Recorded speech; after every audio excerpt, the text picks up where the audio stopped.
you take this one?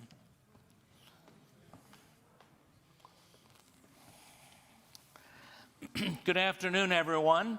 My name is David Greenhaw, and I'll give a more formal introduction in a minute, but we wanted to welcome you this afternoon to this session today where we're going to have a conversation about anti-Semitism, how to confront it, combat it, to work against it, however we're able. And this conversation is going to be the two of us kind of having a conversation, and then at some point we'll open it up and have some conversation with you. We're imagining that we should finish in an hour and 10 minutes, maybe a little bit less, maybe a smidge more, but not too late. And we have very light snacks outside for you to help yourself when you're finished and continue the conversation outside. I want to welcome you on behalf of Naples United Church of Christ, where I'm currently serving as the interim senior minister. I have to remember my job title. My name is David Greenhaw. I'm an ordained minister of the United Church of Christ. I spent a great deal of my life in theological education. I served 23 years as the president at Eden Theological Seminary in St. Louis, which is one of the 7 seminaries of the United Church of Christ. Prior to that, I spent 7 years as the dean of Lancaster Theological Seminary, another seminary, and one more before that I taught at Vanderbilt University Divinity School in Nashville, Tennessee. So I've spent a lot of time teaching and just a little bit of time having fun, which is serving a local congregation. And this last year, I've been doing that here. I have a PhD in philosophical theology from Drew University. My field has nothing directly to do with anti-Semitism, but it has to do with preaching and worship, and that's my area of work. And I want to stop introducing myself and now welcome Rabbi Adam Miller. Rabbi Miller is at the Temple Shalom here in Naples, and he's going to introduce himself. So Adam, welcome. Thank you, Reverend Greenhaw. Thank you, everyone, for the invitation to be here and for the invitation particularly to be in dialogue with each other. I'll talk about that in a moment. But as a brief way of introduction, it's wonderful to be back here at Naples United Church of Christ, having been in this community on a number of occasions for different events and programs. So while we're up here representing different houses of faith, you should know that the two of us come from shared roots and that we're both Jayhawks. That's it. So we rock, chalk, Jayhawk. Yeah. This is our time of year as we get to college basketball. Yeah. And then I see Reverend Anderson out there, and I'm worried because he's going to take us both in a game of basketball. So I am the Senior Rabbi at Temple Shalom here in Naples, Florida. I've been in that position now for 12 and a half years. I studied for the rabbinate at Hebrew Union College Jewish Institute of Religion, which is the Reformed Seminary. I spent 1 year at the Jerusalem campus, 1 year at the Cincinnati campus, and then ended up doing 3 years at the New York campus before I was ordained about 20 years ago. Previously, I served congregations in the Boston area as well as in the New York area, and through all of it, interfaith work has been a part of my rabbinate, engaging in conversation and dialogue with the faiths of Abraham, the children of Abraham, and getting out and engaging in opportunities for us to learn from each other, grow with each other, and truly find ways to partner together in things. So I welcome the opportunity to be here with you today and to be engaging in this conversation and to be talking about this very important topic of anti-Semitism. And just a word here at the beginning, while that term has become part of our vocabulary, you should be aware that anti-Semitism itself is a relatively new term, relatively. It's only been around since the late 1800s. It was a term that came actually out of the pseudoscience of race being a source of identity, that your race, the pseudoscience believing that your race determined how strong you would be, how smart you would be, all those things that sadly we saw what happened with that when it came to the way that Nazis treated other individuals and how that science was manipulated. But the idea of anti-Semitism came out of that, of having a hatred towards those who are of a Semitic race, those particularly the Jewish people. But while it's only a little bit, that term is relatively new, hatred towards the Jewish community is sadly something that's been around for a long time.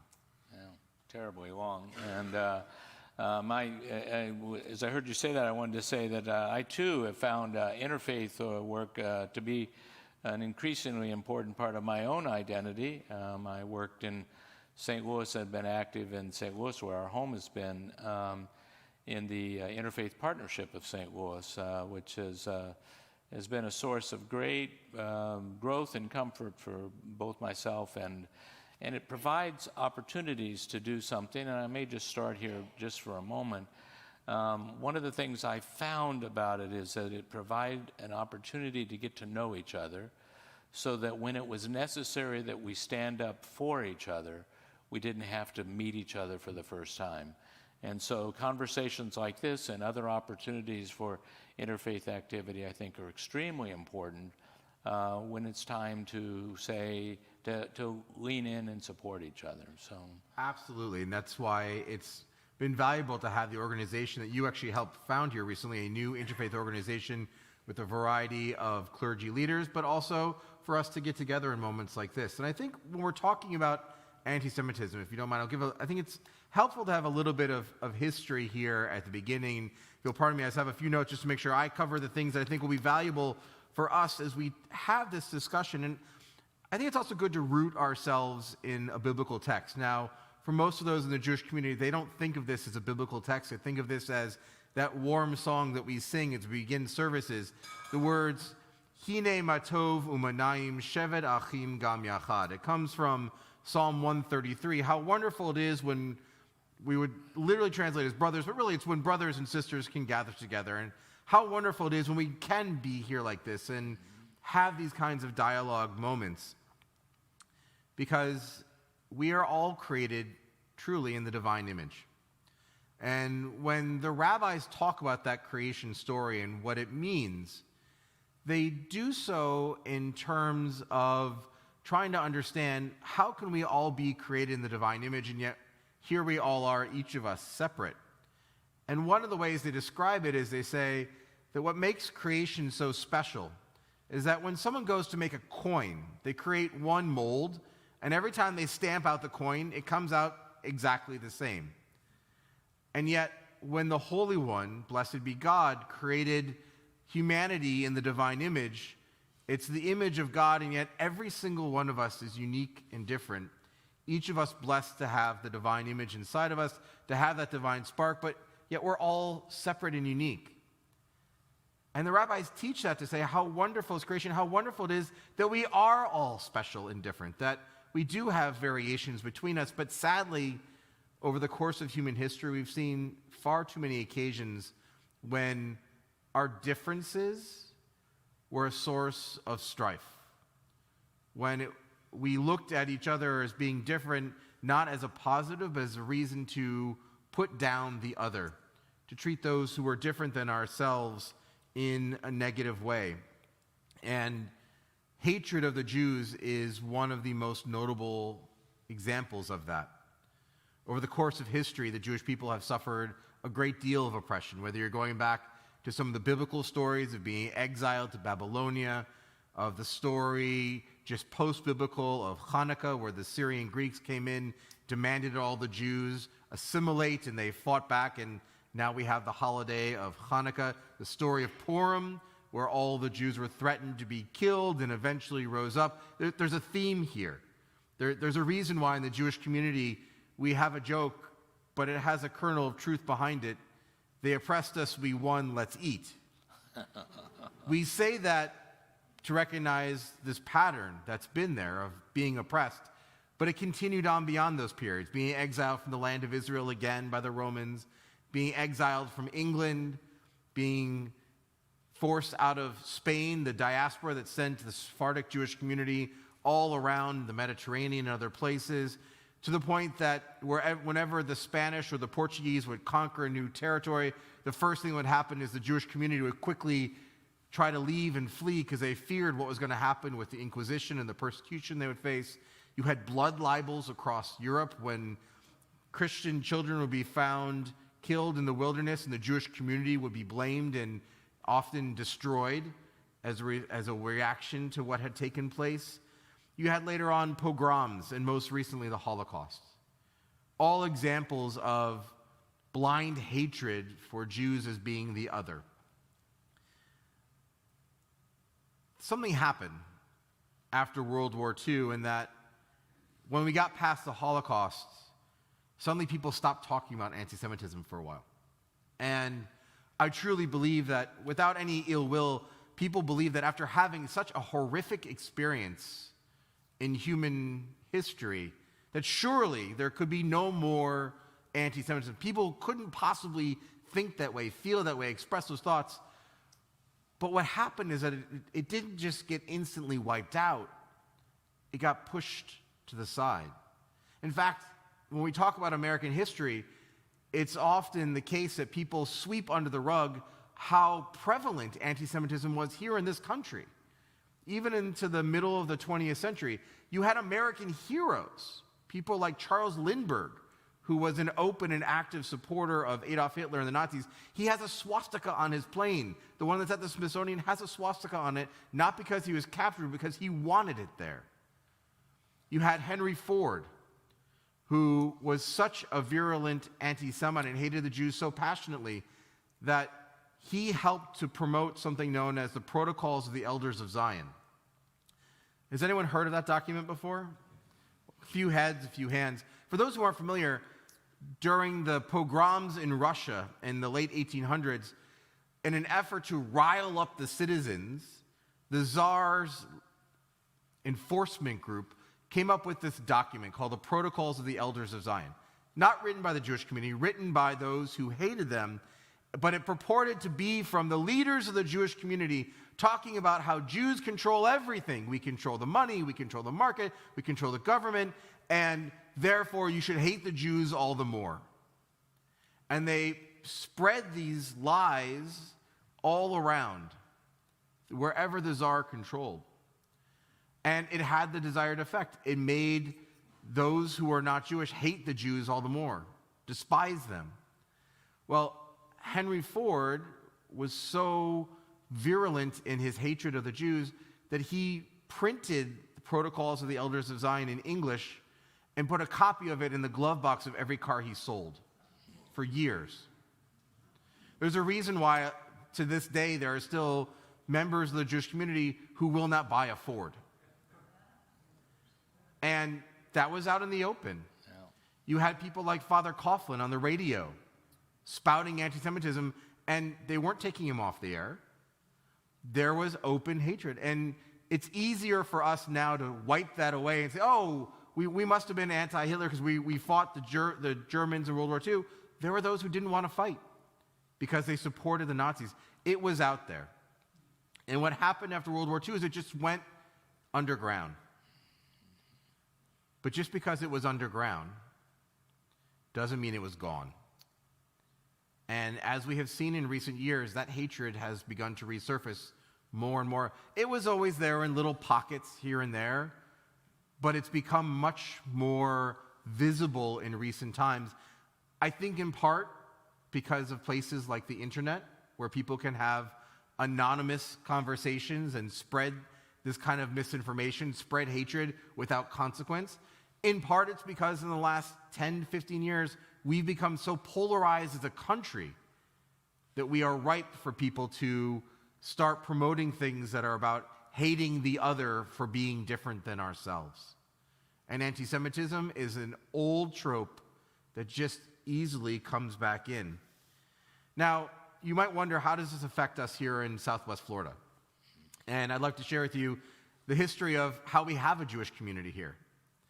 One of our members, bless her soul, is 100 years old, actually 101 this year. And she came here in the mid-1950s, late 1950s, with her husband. They're from Philadelphia. They flew down to Miami, looked at property there. They heard about beautiful Naples on the Gulf, drove across to Naples, got out of their car to meet their realtor, who said, Mr. and Mrs. Weinfeld, you belong on the East Coast. You won't be welcome here. That's how open the anti-Semitism was in the 1950s. Now, in 1962, 5 families who had been able to rent properties or buy things here or there decided, you know what, if we want to change what's happening here, we have to start a congregation. And so exactly 60 years ago, in 1962, they began what's known today as Temple Shalom. It had a different name then. It's changed since that time. Those 5 families started it. Now it's 900 households and growing rapidly. The Jewish community here is growing rapidly. But it was a very difficult process. That anti-Semitism that had been here in the 1950s didn't disappear overnight. It stayed. And it was present even as recently in the 1980s. For those who don't know the story, in Port Royal, when you bought a home in Port Royal, it used to be that you had to first you'd buy the property, and then you'd go for an interview with the HOA. And they would often look down and say, oh, Mr. Cohen from New York City, Mrs. Schwartz from Chicago, yeah, it's not a good fit. And then in the 1980s, an attorney from Miami bought property here, but got put through the process, said, this is illegal. And he sued and he won. Ironically, he never actually lived here. But he changed the culture and changed the way people thought about it. And the culture here, don't get me wrong, has changed for the good. I mean, here I am, the rabbi of Temple Shalom, the largest and oldest synagogue, sitting in a church having a conversation with the lead minister. That wouldn't have happened 50 years ago. But also, to your point about people gathering together, after the 2016 election, when our synagogue sign was vandalized, some of you might remember this. The sign was shot, someone drove down Pine Ridge, got out of their car at 2 a.m., took a shotgun, vandalized the sign, and drove off. We had a gathering that next Friday night. More than 1,200 people came to Temple Shalom. The ministers from Naples United Church of Christ were there. Reverend Anderson was there. Many others came and spoke. It was a beautiful outpouring of emotion and strength and standing up to hatred in our community. Phenomenal experience. 2 years after that, when the tragedy happened at the Tree of Life Synagogue in Pittsburgh, the murder during services, we had almost 1,700 people at Temple Shalom. And it wasn't just the Jewish community. It was all the faith communities coming together to show support, love for each other. It's what we've built here. And I say that to be clear that there are a number of people here who I know don't accept anti-Semitism, don't accept hatred of any kind.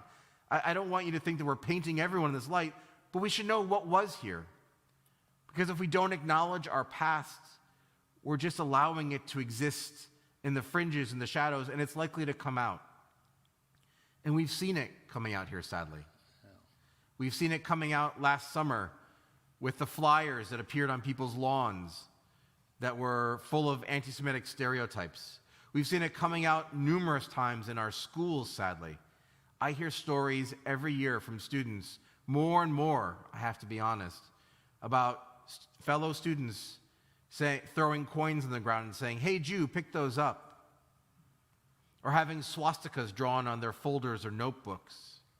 Recently at Palmetto Ridge High School, there was an art display up for 2 months that the students were begging to have taken down that was full of Nazi images and had no notice on it to say these are images of hate, they were just there. And the Jewish students said, please take this down. It's offensive to us. You're sending the wrong message. You're desensitizing people to these symbols, and the school fought it and wouldn't take it down. They finally did this week. There was an incident just last year at Barron Collier High School where a student from our congregation had his face photoshopped onto the body of someone who was an inmate at one of the concentration camps, wearing that iconic image of the striped outfit. And the caption that was put on the photo said, "My first day of camp, wish me luck." And this was sent to other students at the school. Now, on the one hand, the school punished the one who did it, but he wasn't alone. There are others who got it. It took time for people to react to this, and it was allowed to exist. More recently this fall, on one day at Naples High School, it was supposed to be a dress-up day, You had one student dress in a costume and call themselves the Jew Slapper, and another student dress up, and I still can't believe this, as Adolf Hitler. It was 10 minutes before other students saw this and said, absolutely not, and literally ripped the mustache off of this student. But what does that say that people are even thinking these things, that they're doing these things? Some of you might even remember back to 2009, the incident at North Naples Middle School of Kick a Jew Day that made national news, not in the way we want to here. And that students had borrowed from the South Park cartoon where they had Kick a Ginger Day, kicking redheaded students in the cartoon, and said, we're going to do Kick a Jew Day, and literally walked around North Naples Middle School kicking the Jewish students. Now, again, afterwards as a response, we try to change it, we do teaching, but here we are 13 years later, and we're still dealing with these things. And in fact, they're getting worse. So to have this dialogue, to have this conversation is critical to us because we need to be addressing these things. And it's a national problem. Really, it's a national problem. Anti-Semitism, according to the ADL, the number of reported incidents nationally has grown by 50% each year of the last few years. It's at the highest level they've seen in decades. That's alarming. But I'm here with you, and I'm here with all of you because it's local too. And I'm a big believer that if we can address the local piece, if we are there for each other, we're having these kind of dialogues, the national part will take care of itself if we're working in every community to address these things. So this is a long background component, but I think it's valuable for this discussion. And, you know, I come here with you, Reverend Greenhaw, recognizing that you're a partner in this. And it's something that we've been dealing with here. What have you seen in other communities where you've been? So I want to go there, but I want to follow up just a little bit because you said something that I've been thinking about. I used to call it the Bill Gates syndrome. When I'd feel guilty about the economic disparity between myself and people who are poor, I'd say, well, I'm not Bill Gates at least. You know, I don't have that much money.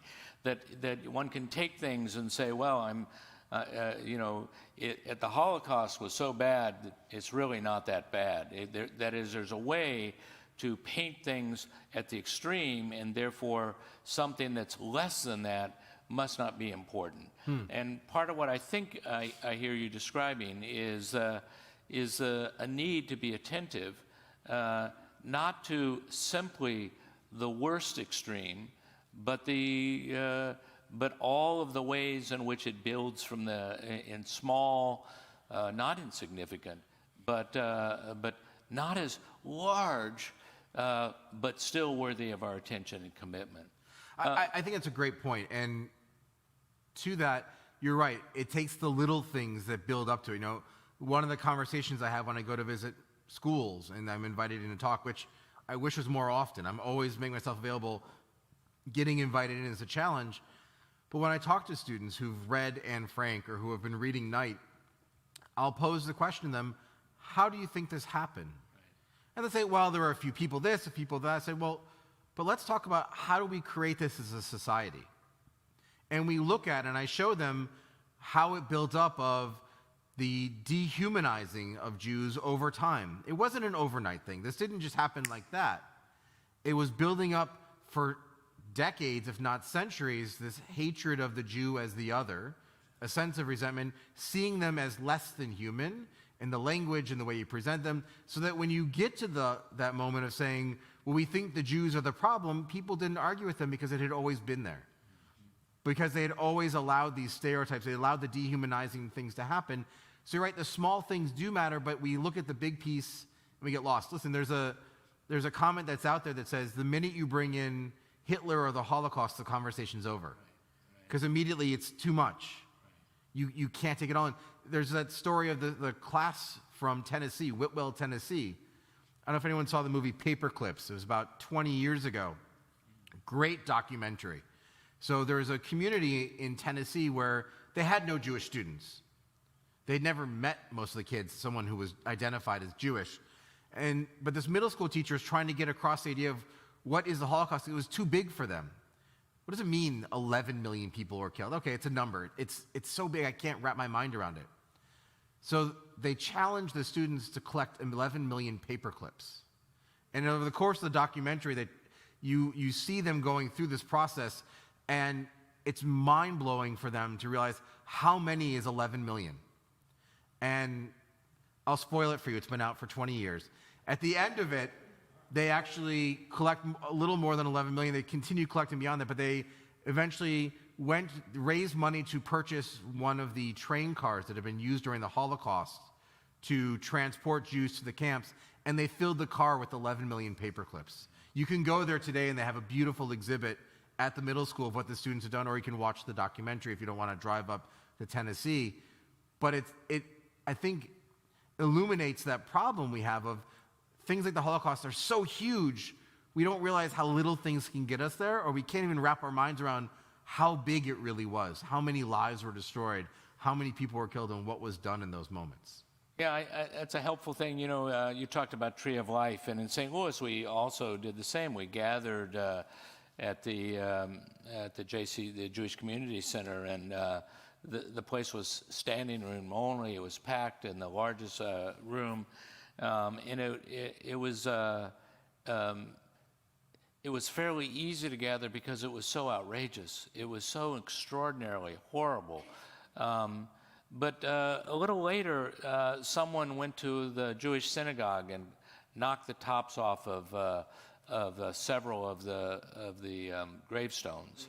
And so, you know, the threshold of being outraged is, you know, that you can.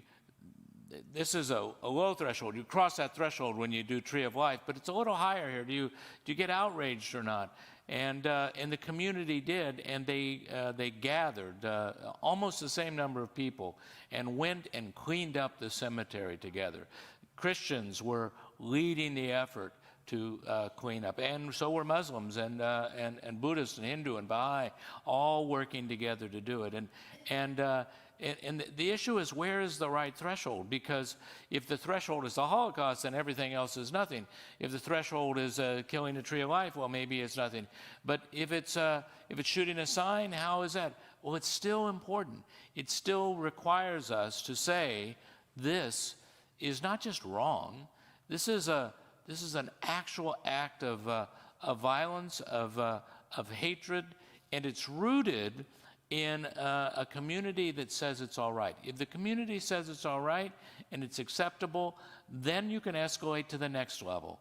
And so the notion that one stays close to what the threshold of outrage is, to set the moral outrage, the threshold of moral outrage, it really requires communities to work together and to say, this is not acceptable.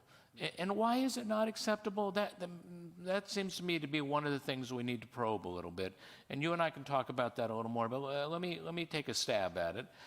It seems to me that, first of all, it was fairly easy to gasp at kids being kicked. Children bully each other, and we think, well, that's kids being kids.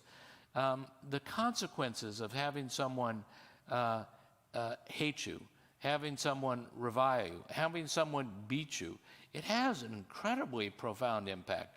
And anyone who ever, and most of us had some experience of being bullied, it has a profound impact. It's worthy of saying, well, this is not acceptable. We don't do this.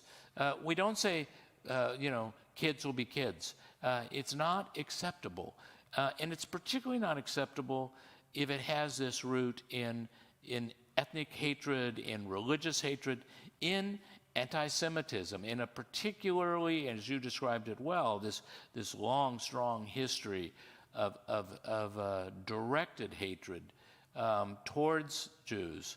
And part of what I'm interested in, Rabbi Miller, is I'm interested in why the role that Christians have played in this. Christians we're good, loving people. We're supposed to be great, loving people.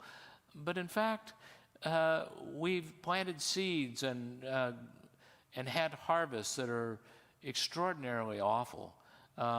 from something as obvious as the cooperation of the churches, in fact, the leadership and support of the churches in Germany, but more so in the acceptance of theological positions that treat Jews as if they're an immature religion that Christianity is able to supersede.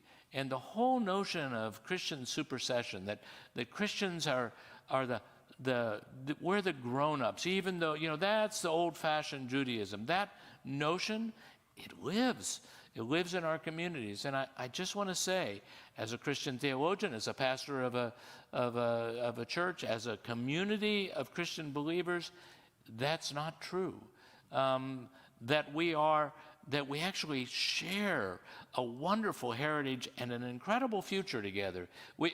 This earth that we live on, we share this earth. If we're going to live together, it's this earth we're going to share. We have a future together that we need to pay attention to, and to see the other as in any way religiously inferior is theologically wrong. It's morally wrong, it's religiously wrong, and that source, as any kind of a source to promote hatred, I just have to say it's wrong. And if we don't, as Christians, this is our own housework we have to do, if we don't rid ourselves of the vestiges of such hatred, we won't be able to be good neighbors and partners and co-workers in the work against anti-Semitism. You and I were just talking about this a little bit a minute ago.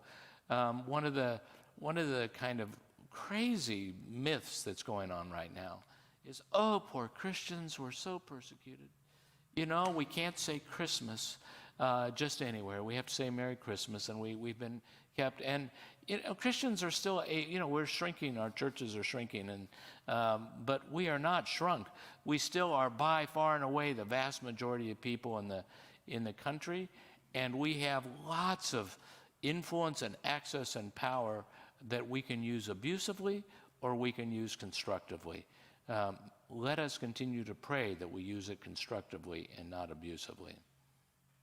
A lot of profound statements in there, and a lot of ground for me to cover. I think before I get into the deeper components of the interfaith element of it, and I'm not going to ignore it, but I want to pause for a moment and get back to where you started with thresholds, because I think that in and of itself is a telling part of the conversation.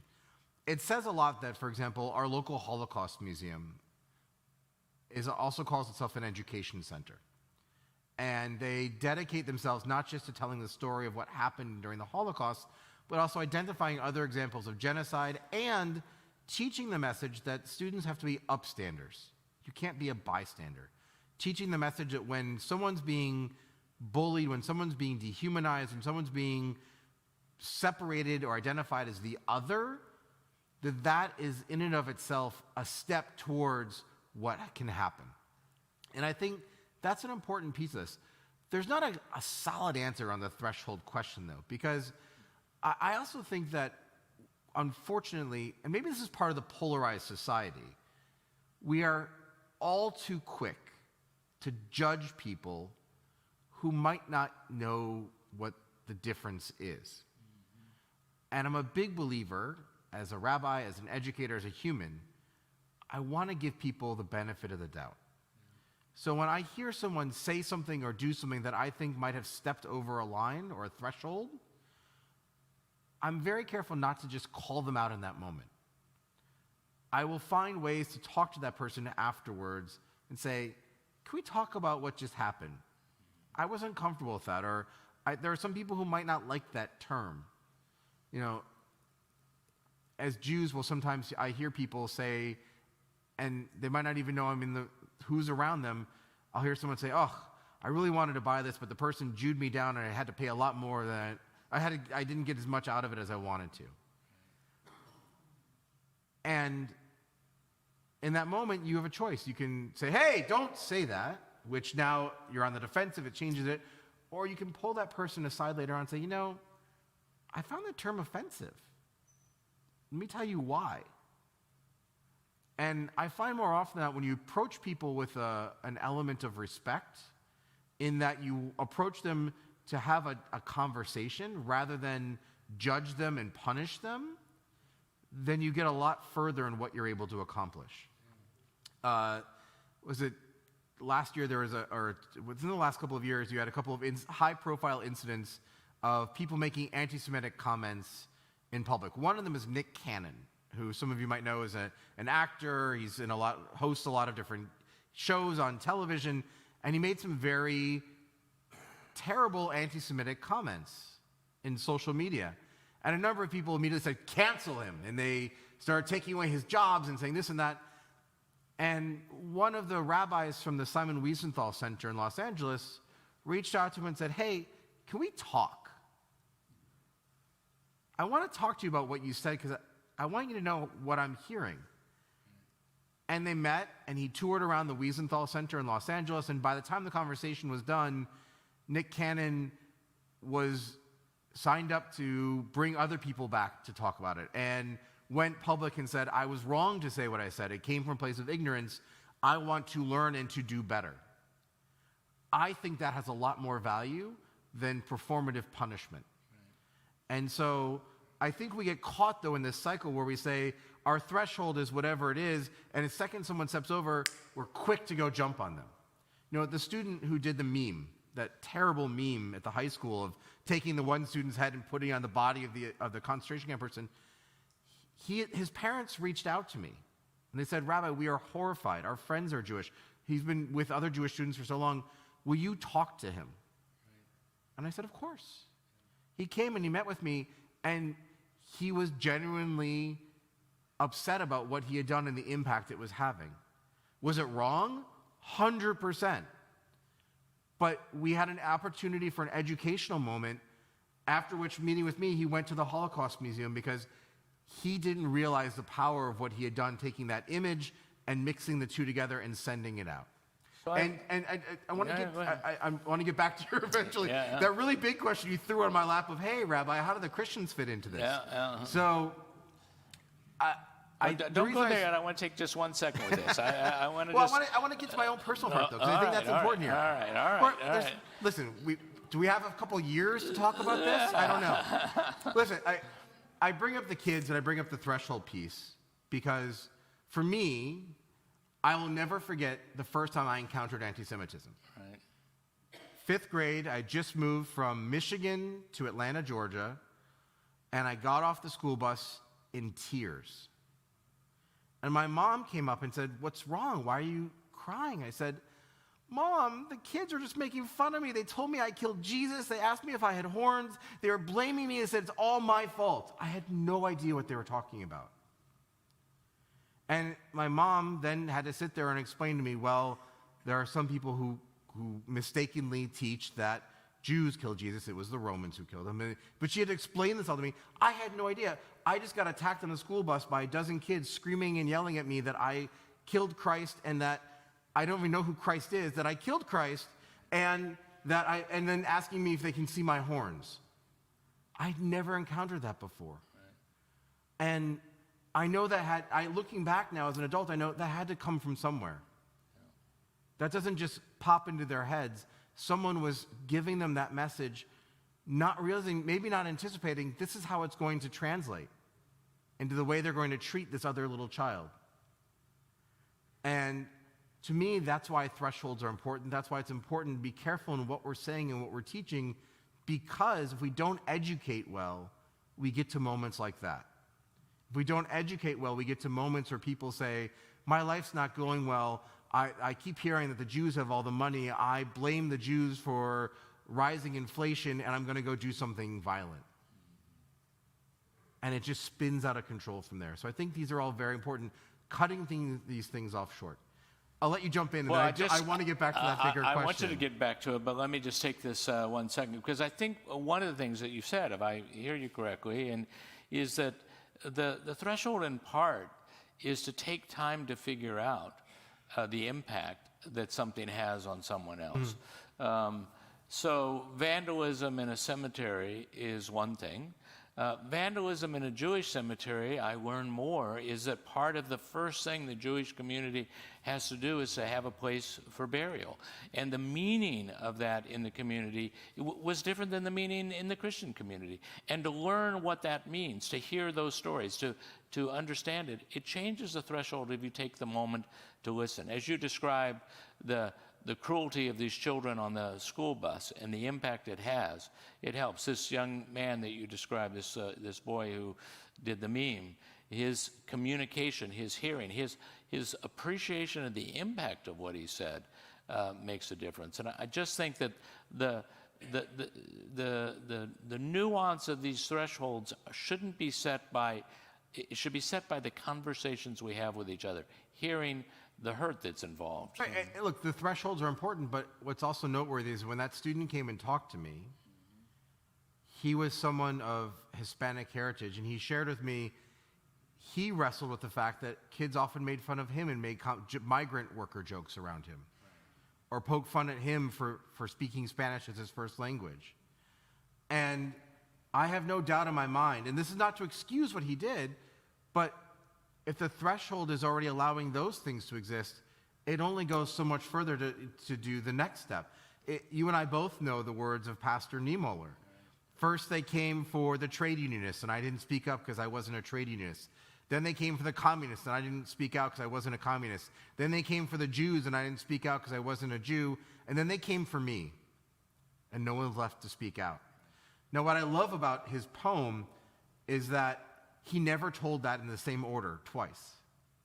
When he would speak, he would always change around the order of the groups he was recognizing because he didn't want it to become, these are just the groups you have to look out for. His message was, everyone is important. Right. The threshold should be that nobody should be getting alienated and dehumanized, because once any group is going there, it's a slippery slope to see who's next, who's next, who's next. Yeah. And so that's the threshold. All right, so beyond the threshold, go back now, come back. To the big question. Go. All right. So let me start here first. Yeah.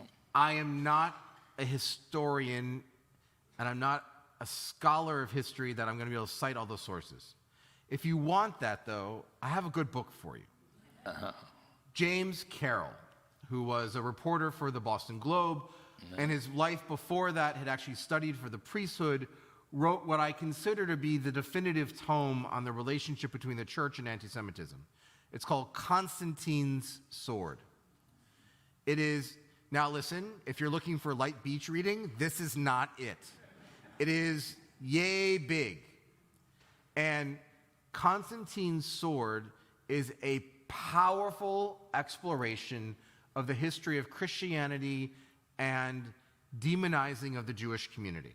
And he goes through about 2,000 years worth of history to get you to today. It is very powerful. It is very moving. We actually had James Carroll here in our community about 12 years ago, and it was sold out. We had about 800 people at Temple Shalom. It was very powerful to hear him speak. The book is wonderful. I highly recommend it if you want to know the deep dive on this. Right. The shorter version of this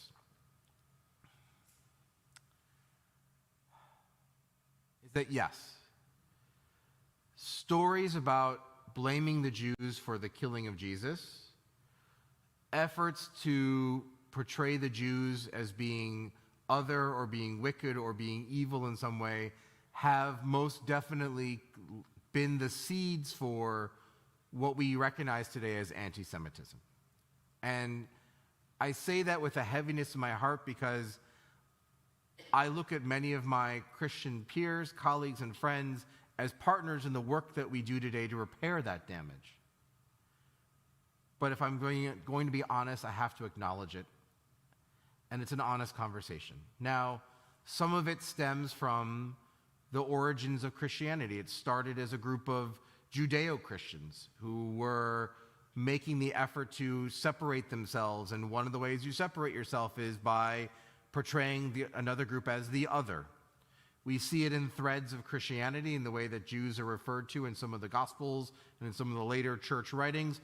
You see it as well in some of the rabbinic writings from that period as well, where you see some of the rabbinic texts trying to ostracize those who identify as being Judeo-Christians from the mainstream Jewish community. There was tension from both sides.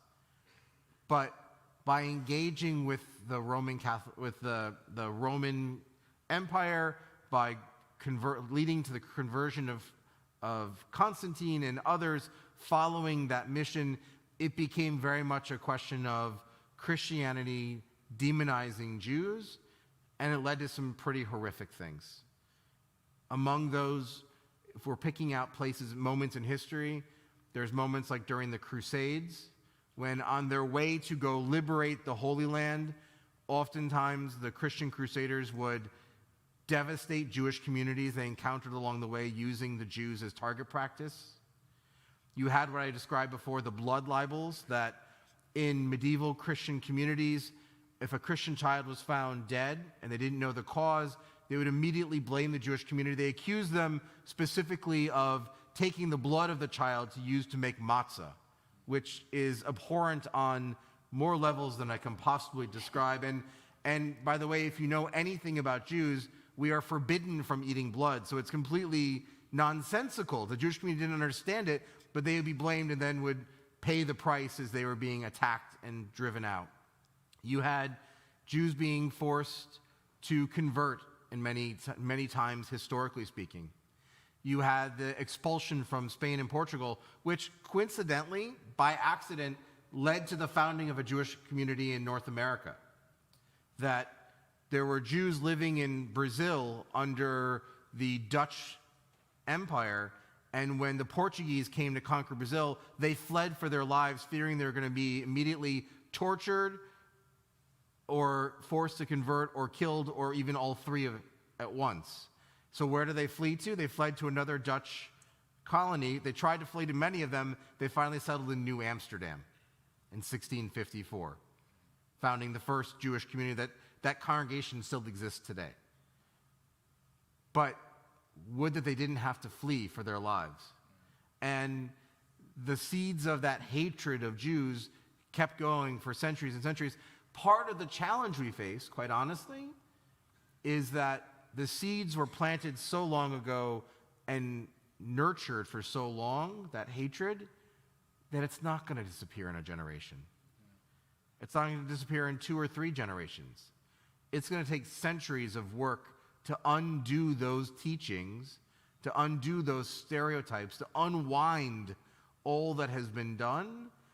And it's part of why, when I go back to what I said at the beginning, it was such a mistake to assume that after the Holocaust, anti-Semitism had just been wiped away. Because it was there, underneath the surface, and it wasn't being dealt with. And we're seeing it pop up in lots of places now. The white nationalist movement. There's a interesting individual, his name is Eric Ward.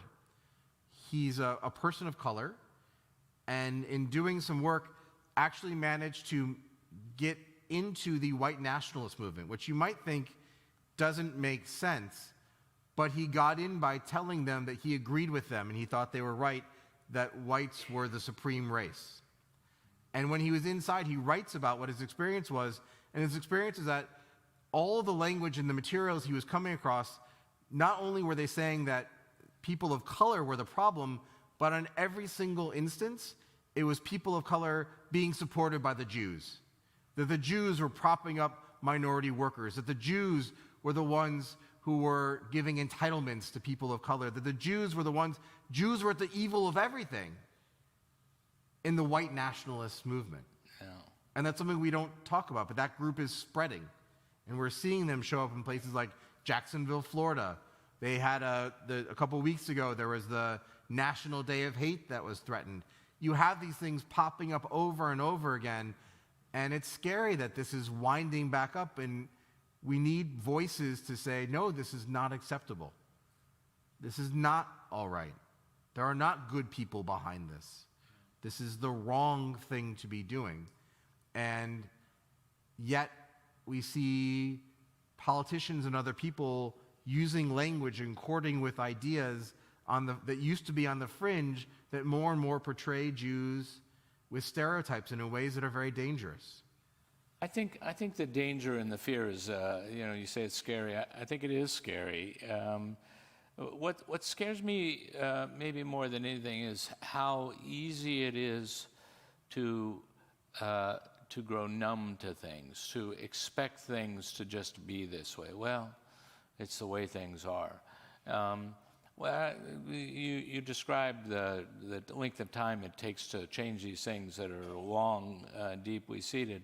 It turns out that I became a theological student and started to study when the whole generation of my teachers were people who were shaping their Christian theological, they were the Christian theological issue for the West, for European and American theology, began with the Holocaust. The problem is that if Christians could participate in this, if Christian theology were to the point that you could, in good conscience, be able to support something as abhorrent, then something has to be rethought all the way to the bottom. You have to go all the way back and start again. The roots of that were actually already at work among some Christian theologians around the issue of slavery.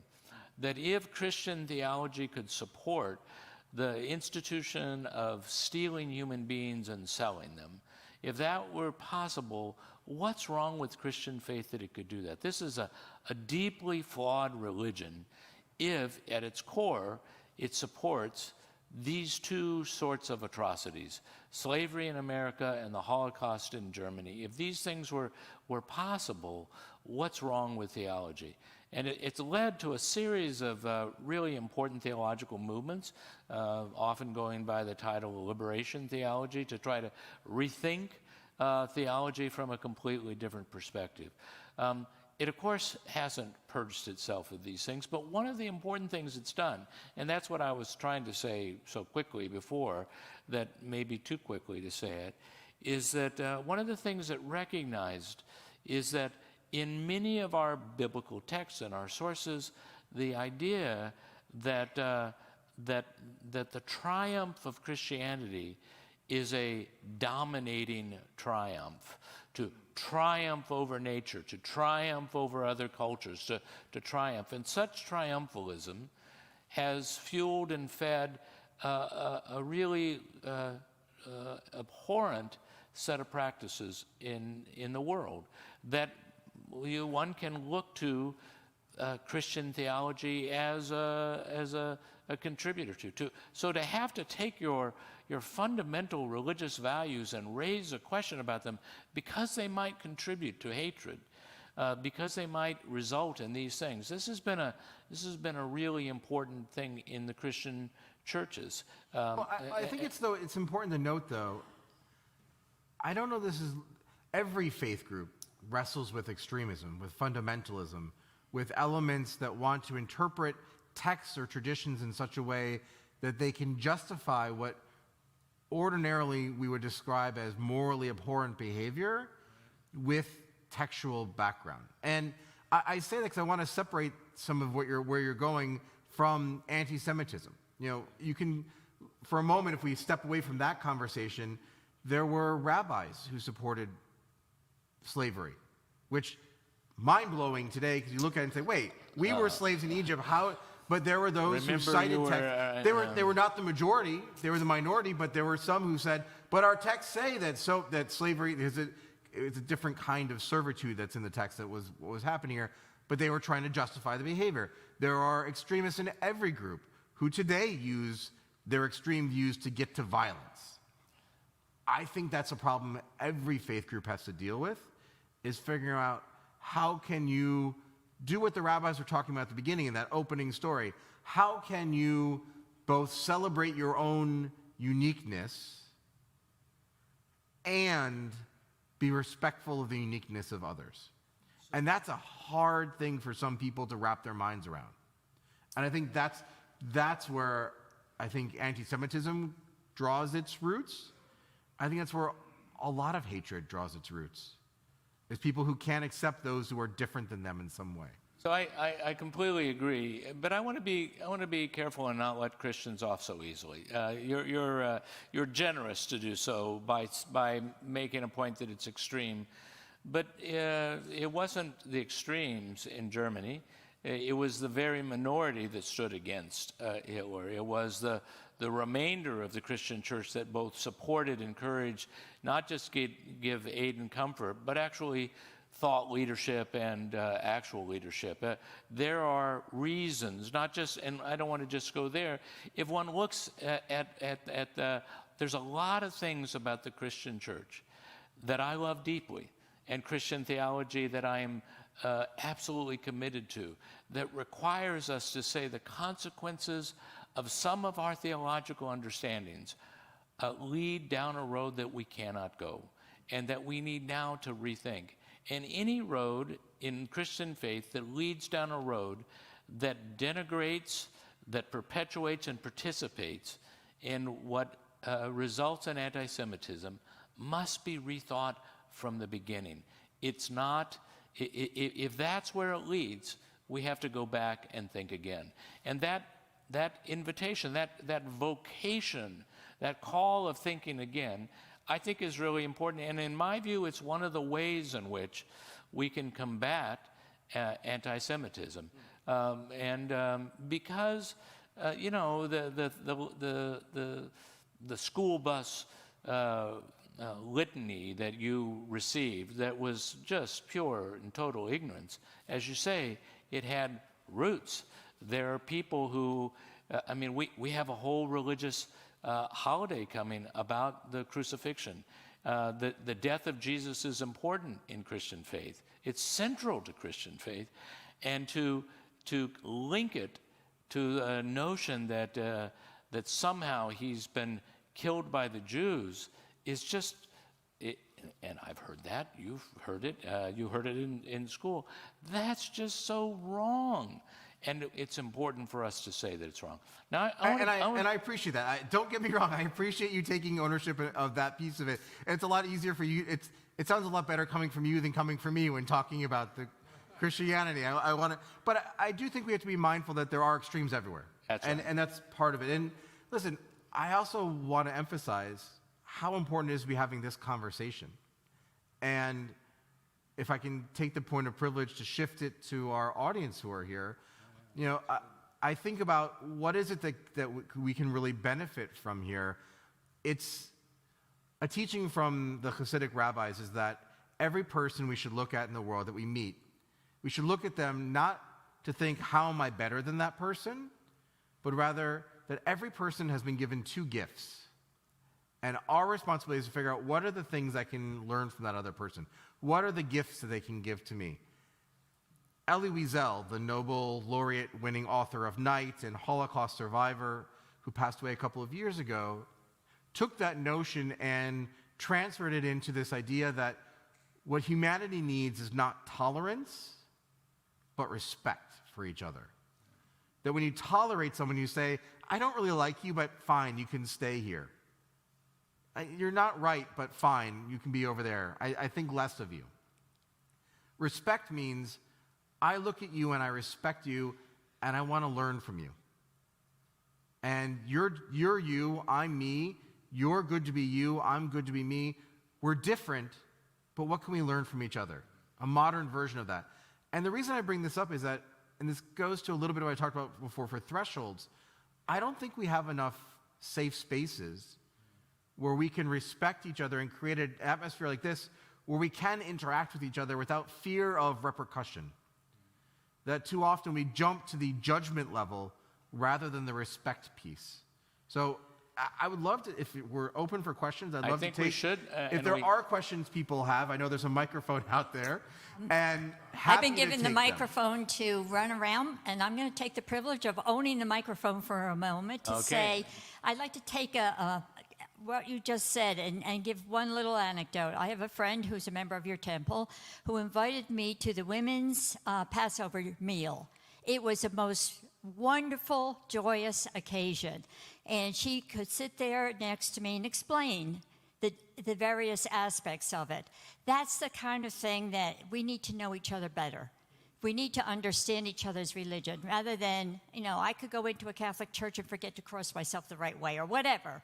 But by explaining it and inviting me to that joyous occasion, it makes all the difference. So, any other questions or comments? So could I just suggest that one identifies yourself when you speak, just so it'd be helpful for us? So I'm Jen Walker. Thanks. Thank you, Jen. Jen's the chair of our Justice Committee, the sponsor of this event today. So I'm Jerry Schwartz. I'm struggling a little bit with the discussion, trying to relate it to maybe not the people in this room, but the younger people in our society who are doing some of these things. I can see the trace back to religious feelings that the Christians killed our Jesus. I mean, the Jews killed our Jesus. But is that what's driving the people today with anti-Semitism, or is it something else, other characteristics in either our society or the Jewish society? We're all one society. You two gentlemen, other than your yarmulke, I couldn't tell what your religion would be. So is there something else that's going on here in today's society? It's a valuable... First, you have to remember that he told you that Kansas basketball is our religion. Well, he must have played. No, he played. Reverend Anderson, he played basketball. Me, not nearly as much. Look, listen, for me, I think it's a good question, a very insightful one. I want to be clear. I don't think that the religious pieces we are talking about are the cause of today's anti-Semitism directly. The point of the conversation is that indirectly, they were part of millennia of planting seeds of hatred towards Jews and making it permissible to treat the Jews as others, to dehumanize them, to denigrate them, to disenfranchise them throughout history over the last 2,000 years. In part, it has its roots in, well, we blame them for other things. We hate them for things. They're the other. That's separating them. That's pulling them apart. And I think today, you have a lot of factors at play. You have the polarization of our society, where we are more and more separating ourselves and identifying ourselves. Well, if you're separating and you're pulling apart and you're polarizing, you're saying, I'm this, you're not. How am I? You're looking for the differences, not necessarily for the similarities. And that's something that's happening across not just American society, but the global society, polarization like that. You also have, as I said at work, spaces now where people can have conversations and spread conspiracies, can spread stereotypes, can spread hate, can spread lies, and there's no one there to be an arbiter of truth. There's no one there to turn the light on and say, hey, this isn't right. You shouldn't be talking about these things. And when they come out to light, we're all like, that's crazy. I mean, a few years ago, it came out that one of our members of Congress was posting things on social media about Jewish space lasers. You can joke about it and laugh about it or say, what are you talking about, Rabbi? Google it.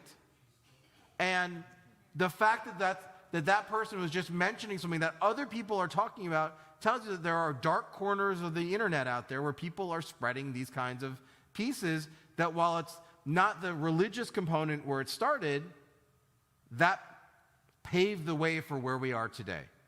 And it's having those places, that's why it's spreading today. And as a parent of 3 children, I know that many of their peers are given access to social media or to online pieces and are not being filtered.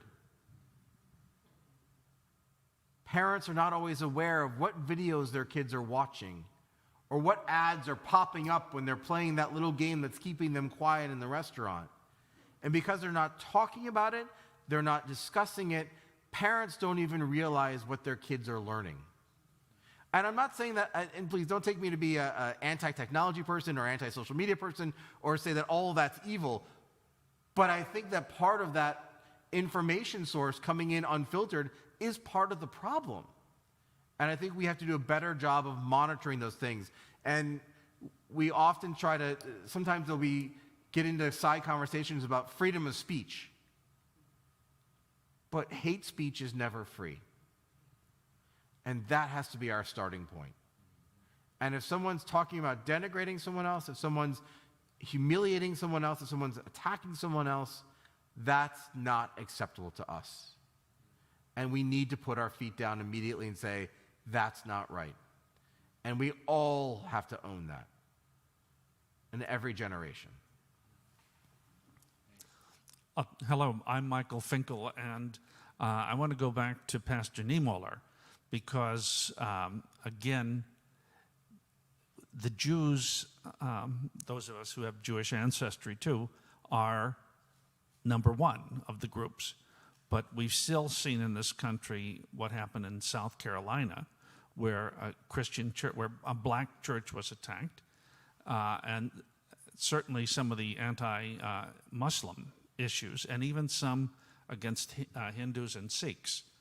So we talked about what's going on with Jews here, but what about the other in this community? So I appreciate you saying that, because I think it's important to recognize that hatred and mistreatment of groups, of demonizing and dehumanizing, happens lots of places. And I think we need to attend to it and to see the similarities, like you said. I think a kind of a fear of Muslims is really close to the surface. I think back on September 11th, if there were those attacks in one day, had there been another week later, another attack would happen. It would have made hard. If some people would have a hard time. 2 weeks later, of another one. If 3 or 4 more events had happened, people who you would of goodwill, people you would never think would hate Muslims, would have turned against Muslims. So I think you're right to pay attention to the commonality of that. I also want to be really careful, though, because anti-Semitism is of a certain sort, and it is an extraordinarily strong and terrifying practice. And I think it's really important that we not just lump it in with everything else, that we really pay attention to it, because it has. And if you just think of how small this group is globally, what are we talking? 17 at the outer limits, 17 million Jews in the world today.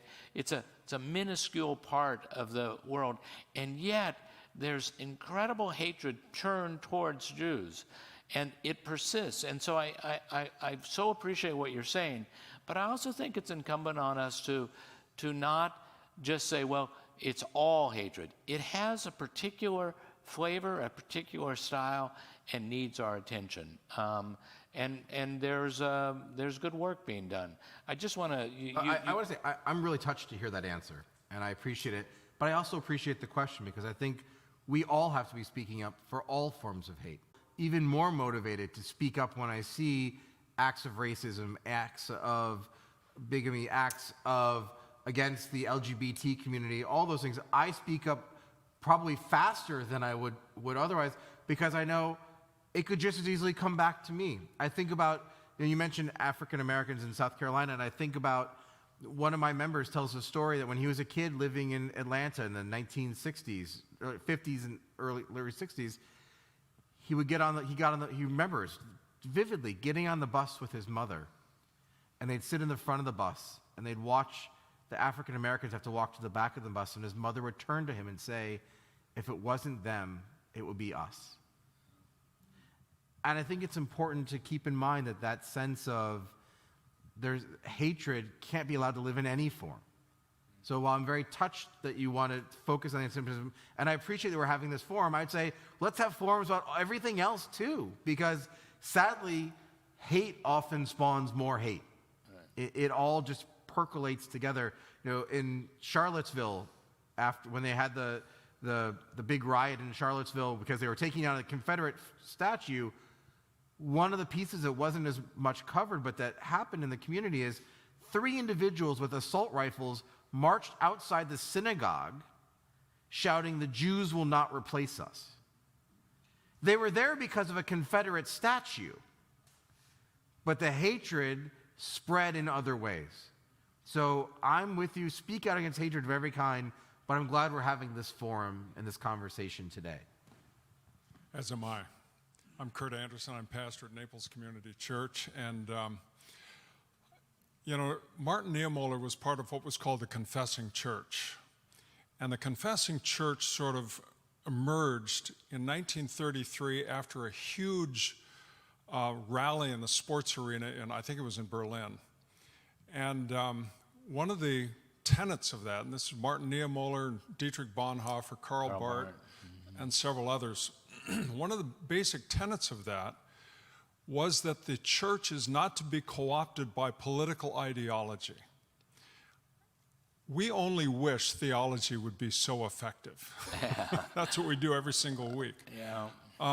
But culture is so powerful. People who bind themselves together around what was friendship and acceptance, and then it becomes some kind of an ideology. We have a AA group at our church that meets, and they came together over friendship, and they got caught drinking too much and got stuck in this addiction. But the power of culture, I've grown up believing that the Jews were our parents, not less mature, but the more mature. They were the ones who nurtured the church. And if anything, the church has been sort of a bit of a prodigal in relationship with Judaism. And so I just think that we have to be aware of everything is so multifactorial. We have so many cultural pressures. And yes, those weirdos in northern Idaho that shave their heads, they are also an other. And somehow, and Rabbi has I think, rightly expressed the need to understand, to forgive, and to love. And it's really the love that has a transforming power. Just one quick story. Sorry, I'm a preacher. Yeah. I'll be quick. But I was out with my friends in high school, got home like at 1 o'clock at night. I was early driver because I was older than all the other kids, and we were out, a bunch of us out just bombing around town. I came in at about 1 o'clock. I turned the corner, and there was my mom sitting at the plate glass window.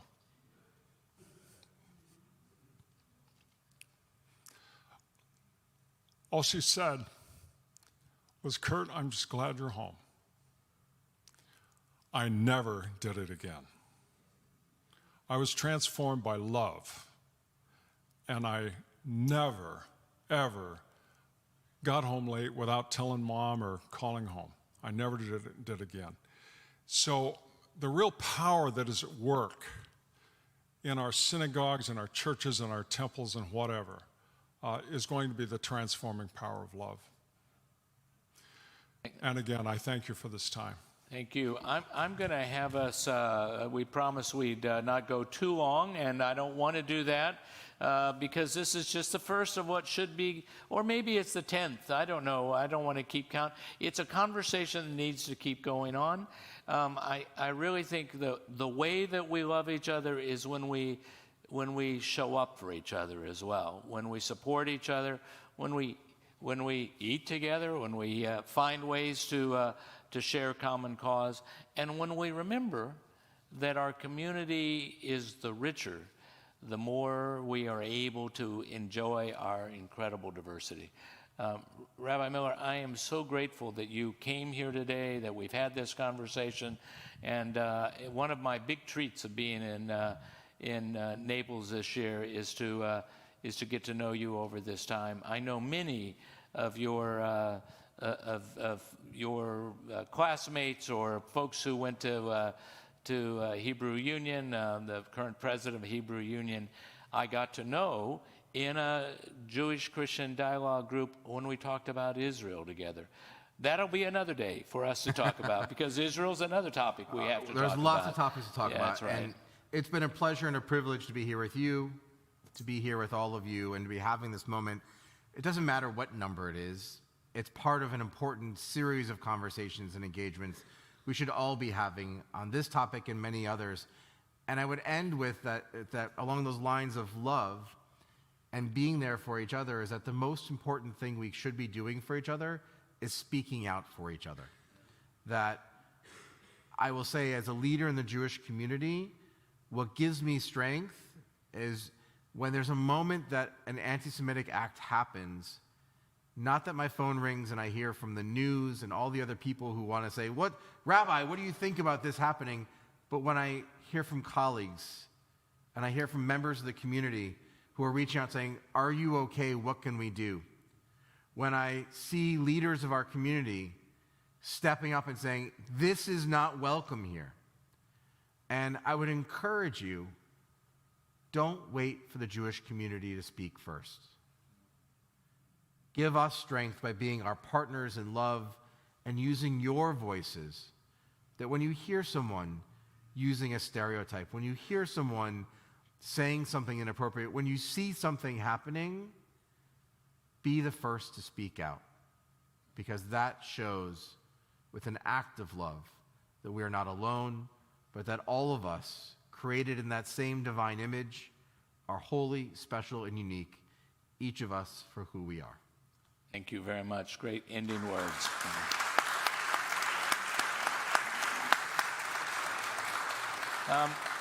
We're fortunate in that we are able to live stream this event, and there should be some opportunities to look at it again on YouTube later. If you found something useful, you may go back.